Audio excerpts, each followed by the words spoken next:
ஒன்று காதல் பண்ணியது, ஒன்று கண்ணம் கிள்ளியது. அடி இப்போதும் நிறம் மாறாமல் இந்த நெஞ்சில் நிற்கிறது. அந்த பட்டுச் சேலைகளும் நகை நட்டும் பாத்திரம் உன்னை கேட்டேனே, சண்டை போட்டேனே, அது கண்ணில் நிற்கிறது.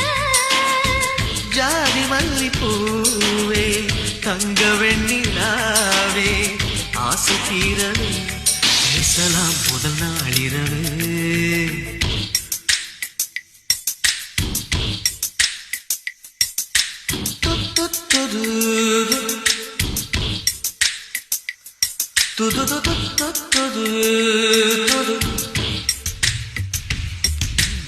ஏனம்மா உன்னை நேசிக்கவும் அன்பை வாசிக்கவும் என்னுள் காத்திருக்கு.